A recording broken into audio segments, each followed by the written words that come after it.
கிட்டத்தட்ட 20க்கு மேல என்னோட மேரேஜுக்கு கிஃப்ட் வந்துருந்துச்சு. ஸோ கொஞ்சம் கொஞ்சமா தான் எல்லா கிஃப்ட்டையும் பிரிச்சுட்டு இருந்தோம். இந்த கிஃப்ட் பார்சலே பெருசா இருக்குன்னு ஃபர்ஸ்ட் இந்த கிஃப்ட் தான் ஓபன் பண்ண சொன்னேன். ஓபன் பண்ணி பார்த்தா உள்ள 2 பீஸ் ஹாட் பாக்ஸ் செட் இருந்துச்சு. அடுத்து பாத்தீங்கன்னா ஃப்ரேம் மாதிரி இருந்துச்சு. பட் அதுல இருந்தது கிளாக். டபுள் சைட் பீகாக் கொடுத்து அதுல நம்ம போட்டோவும் செட் பண்ணிக்கலாம் போல. பார்க்கவே அழகா இருந்துச்சு. அடுத்த பார்சல் ரொம்பவே வெயிட்டா இருந்துச்சு.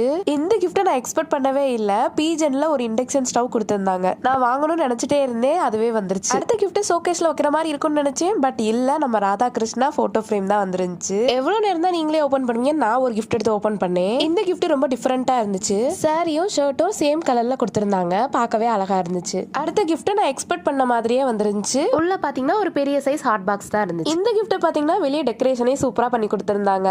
அதுல பாத்தீங்கன்னா LED லேம்ப் செட் தான் இருந்துச்சு. உள்ள ராதா கிருஷ்ணா போட்டோவோட இருந்துச்சு. இந்த கிஃப்ட் பிரிக்கவுமே என் ஹஸ்பண்ட் ரொம்ப ஷாக் ஆயிட்டாங்க. ஏன்னா அதுல இருந்தது ராதா கிருஷ்ணா ஃப்ரேம். ராதா கிருஷ்ணா பிடிக்கும்னு சொல்லியே இத்தனை ராதா கிருஷ்ணா வர வச்சுட்டேடின்னு சொல்லி கிண்டல் பண்ணிட்டு இருந்தாங்க. அடுத்த கிஃப்ட்டை நான் சீக்கிரமே அப்லோட் பண்றேன். மறக்காம நம்ம சேனல் சப்ஸ்கிரைப் பண்ணிக்கோங்க. பாய்.